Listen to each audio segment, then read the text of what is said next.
Ngayong naging tao na ako, may isa pa akong dapat kong gawin. Dapat kong makuha yung kapangyarihan ng matandang mangkukulam na yon. Nang sa gayon, maisumpa ko lahat ng nang-api sa akin dati. Queenie, nandito ka lang pala. Kanina pa kita hinahanap. Mami, bakit niyo po ako hinahanap? May naghahanap sa'yo sa bahay, si Marian. Ano man kailangan niya sa'yo? Hindi ko alam. Bakit niya naman ako hinahanap? Wala naman akong utang sa kanya. Tsaka wala naman akong ginawang masama sa kanya. Basta hinahanap ka ni Marian. Basta umuwi ka, ha?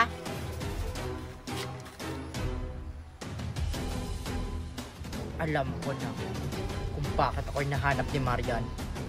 Kahit anong gawin niya, hindi na babalik sa dati yung kapatid niya. Mickey! Mickey! Nasaan na ba tong batang to? Nasaan na kaya yung batang yon? Bakit hindi ko siya manap-hanap? Diyos ko, yung bunsong anak kong si Mickey, nasaan na yun? Isang araw nang hindi umuwi. Kailangan kong hanapin yung kapatid niya. Mickey! Mickey, andito ka lang pala. Kanina pa kita hinahanap. Sorry ate, naglalaro lang ako dito. Paano kapag may makapulot sa'yo? Diba sabi ko, dito ka lang sa tabi ko? Sorry ate, hindi na po mauulit. Marian! Nakita mo ba yung kapatid mo? Alam mo bang isang araw na siyang hindi umuwi sa bahay? Mami? Kamaingay, Mickey.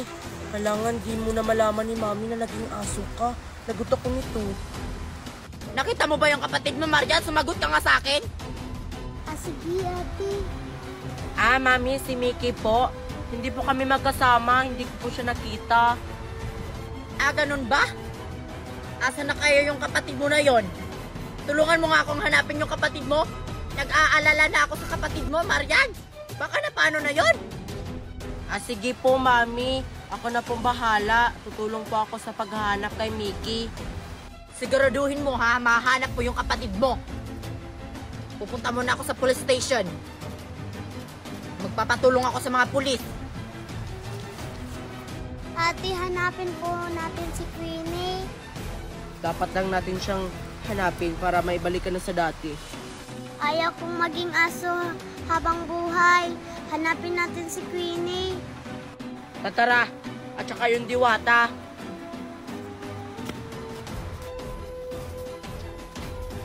Diwatang mangkukulam na pulube! Lumabas ka!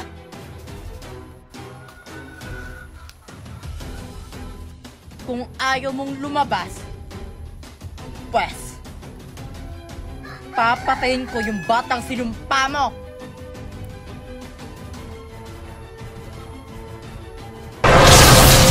Ano na naman ang kailangan mo, Queenie? Buti naman nagpakita ka na sa akin, diwata. Tanggalin mo na sa akin ang sumpa. Hindi ko yun tatanggalin, Queenie. Dahil hindi mo pa natutunan ang pagiging mabuting bata. Kahit anong gawin mo, diwata, hindi mo na mababago kung ano ako at kung sino ako. Pwes, wala ka nang makukuha sa akin. Kinakalaban mo talaga ako. Pwes, hindi na ako natatakot pa sa'yo, diwata. Kahit reyna ka pa ng diwata, hindi ako natatakot sa'yo. Expensive petrolyo! Ngayon nasa akin ang iyong kapangyarihan. Alam ko na kung paano makakaganti sa'yo. Ayun si Queenie. Bakit nasa kanya yung kapangyarihan ng diwata? Oo nga ate, anong gagawin natin? Alam ko na. Tara, lapitan natin. Ibalik mo na yan sa aking kapangyarihan ko, Queenie! Ibalik mo na yan, Queenie! Well, well, well. Look we have here.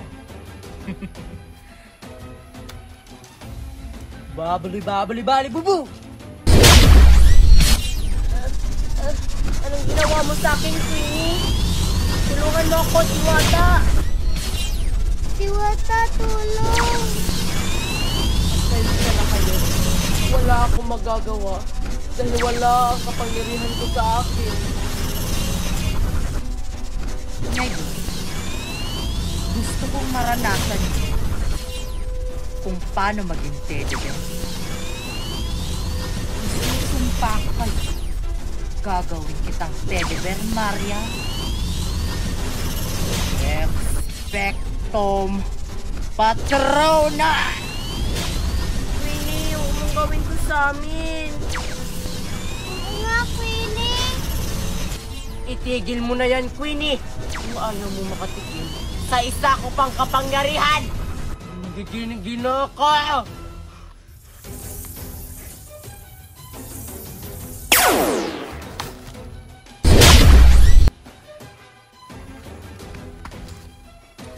Ngayon, nasa sa akin na ang aking kapangyarihan nun. Pagbabayaran mo yung ginawa mo sa akin, Queenie. Diwata,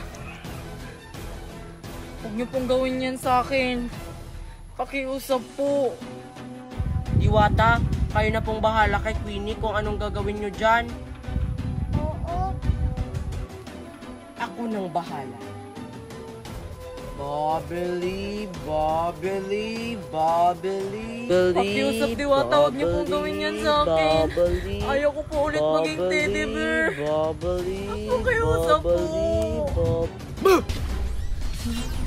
Ano nangyari sa akin?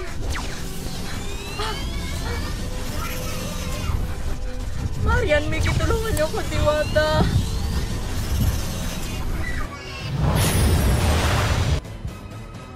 Ngayon, ibabalik ko na sa dati yung kapatid mo, Marian. Bobbly, bobbly, Bill! Mickey, babalik ka na sa dati. Ate, nakabalik na ako!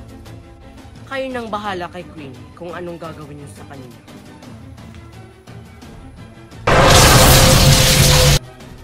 Anong gagawin niyo sa akin, Marian? Anong gagawin niyo sa akin? Tuturuan ka namin ng leksyon, Queenie. Anong gagawin niyo sa akin? Ngayon na, Mickey.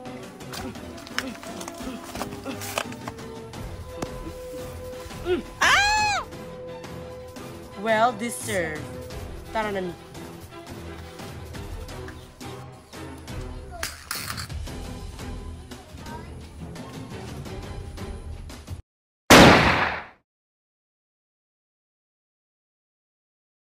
Guard!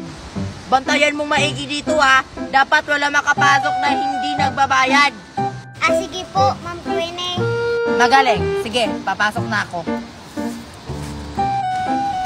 Marian, paano tayo makakapasok dito sa resort ni na Queenie? Madali lang tayo makakapasok dyan na hindi tayo nagbabayad. Akong bahala. Tara, kasi ligong-ligo na ako sa beach ni na Queenie.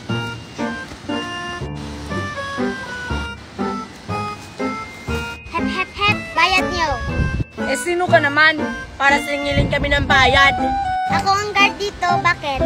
Papasokin mo kami. Bayad muna. Hindi mo ba kami kilala? Sino ba kayo? Friend kami ni Queenie. Kaya papasukin mo kami. Kaibigan kayo ni Queenie? Tara na Marian, makakaligo na tayo.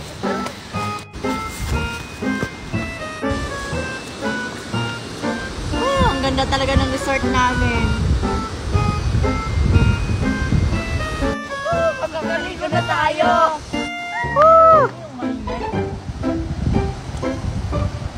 Ano yan nakapasok dito sa resort namin?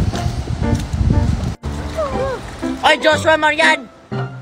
Paano kayo nakapasok dito sa resort namin? Nagbayad ba kayo? Oo, Queenie. Tapos na.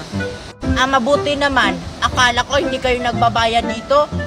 Araw-araw kaming pumupunta dito, Queenie, no? At saka araw-araw kaming nagbabayad. Kahit tanungin mo pa yung guard nyo. Ganun ba? Siya. Pwede na kayo maligo dito sa beach namin. Dapat di kayo magdumi ha. Pasusunod, Queenie. Sige, maligo na ako doon. Kayo rin. Yay! Nauto na naman natin si Queenie. Tara, maligo na tayo doon. Tara! Nicole, tingnan mo yung bulaklak na tinanim ni Mami. Lumaki na siya at namumulaklak na. Hala, oo nga, ang ganda niya. Kayo, Nicole, may ganito kayong flowers dun sa bahay nyo? Wala. Ang pangit kasi ng mga tinanim ni Mami na bulaklak dun sa house. Kaya hindi ko nagustuhan. Dapat magtanim kayo ng mga bulaklak kagaya ng amin kasi maganda siyang tingnan kapag may mga taong bumibisita sa bahay. Sige, mamaya sabihan ko si Mami na magtanim ng bulaklak kagaya ng sa inyo. Bumili ka sa ibang bansa, Nicole. Doon yung mga magagandang bulaklak kasi itong bulaklak namin, doon kasi to binili eh. Pwede bang humingi na lang ako ng sidling sa bulaklak nyo, Queenie, para hindi na pumunta si Mami sa ibang bansa? Hindi pwede. Dapat kayo mismo pumunta doon. Sige na, ang ganda kasi.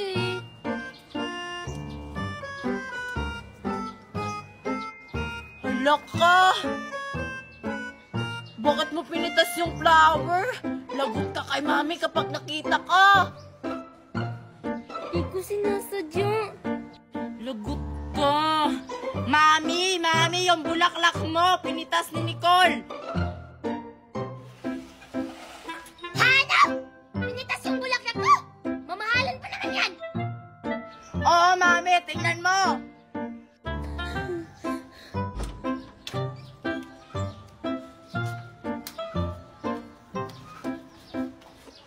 Munda kang bata ka.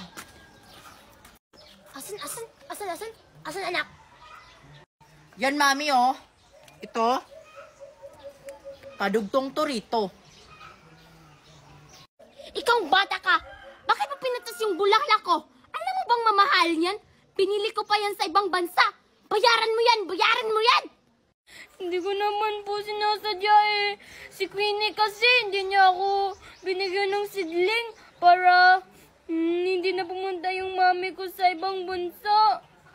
Lagot ka ngayon, Nicole. Bayaran mo yung ginawa mo sa bulaklak namin. Mamahalin pa naman yan.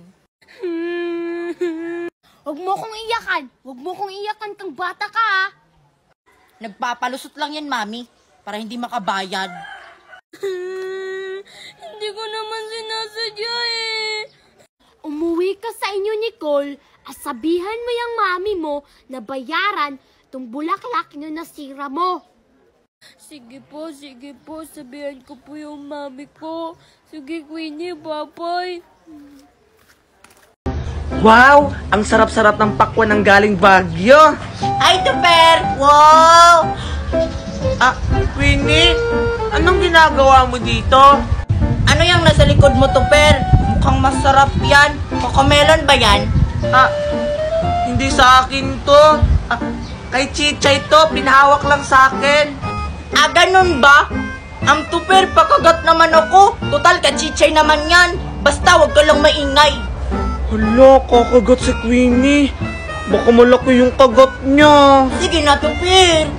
Hindi pwede, Queenie. Hindi naman sa akin to. Kay Chichay to, baka mapagalitan ako. Hi, Tuper! Tara, laro tayo! Wow, pakwan! Parang masarap yun. Pahingi naman ako. Patay ako nito. Akala ko ba, Tuper, kay Chicha yan? Sinungaling ka. Damot mo. Ikaw kasi, pag nangingi din ako sa'yo, ang damot-damot mo. O ito, isang kagat